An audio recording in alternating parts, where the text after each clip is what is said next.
In a small town between misty hills, there was an old factory, a place where metal turned into art through the hands of its workers.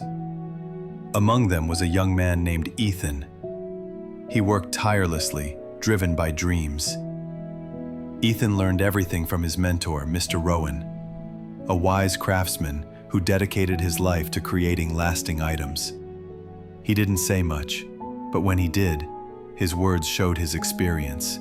"Ethan," Mr. Rowan often said, "hard work alone won't lead to success. You must work wisely. Even a lamp that burns all night is often ignored. But when it goes out, everyone suddenly sees its value." Ethan didn't fully understand those words, but he nodded with respect. He dedicated himself to his work. He rarely spoke and poured his soul into every task. Over 10 years, he became one of the best workers in the factory, and eventually took Mr. Rowan's place when the old man retired. Still, something troubled him. Less skilled and less dedicated people around him were getting promoted. Their paychecks grew, while his stayed the same. Frustration began to replace pride. One evening, he visited his former mentor. "Mr. Rowan," he sighed, "I've given my youth to this factory. I'm the best at what I do, but others get promoted while I'm still here. What am I doing wrong?"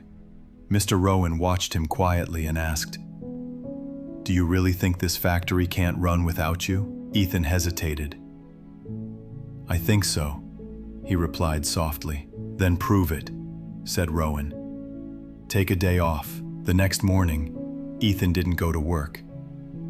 It felt strange. He hadn't missed a day in years, but what happened next shocked him.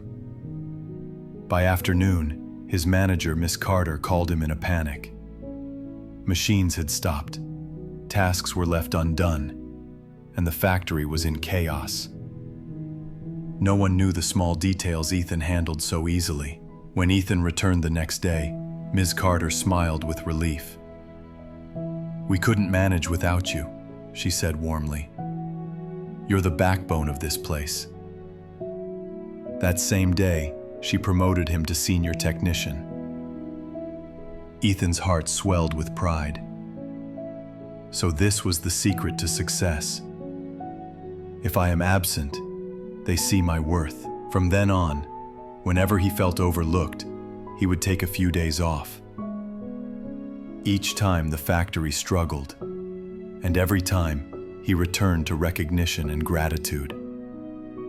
It became his little trick to feel valued. But one morning, when he reached the factory gates, his ID card wouldn't work. The guard looked at him uncomfortably.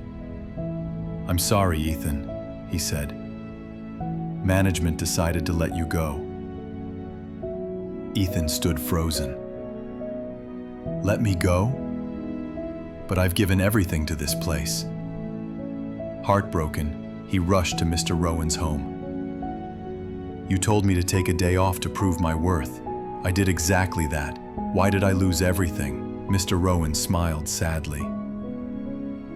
"Ethan, you only learned part of the lesson.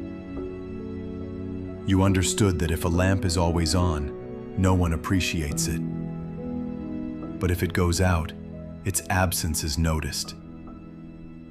But you forgot the second part, my boy."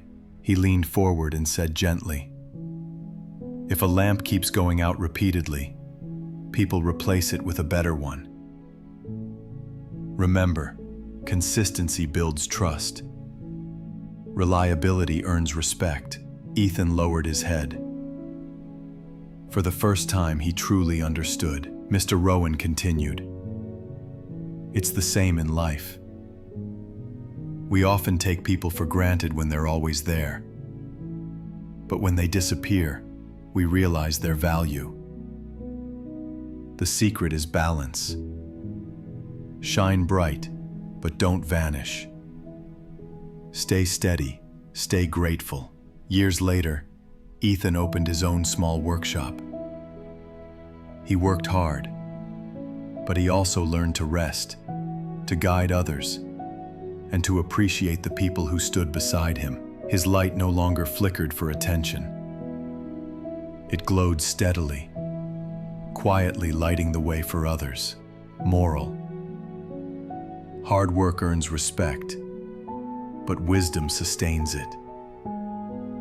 Shine steadily, not so dim that you're forgotten, and not so absent that you're replaced.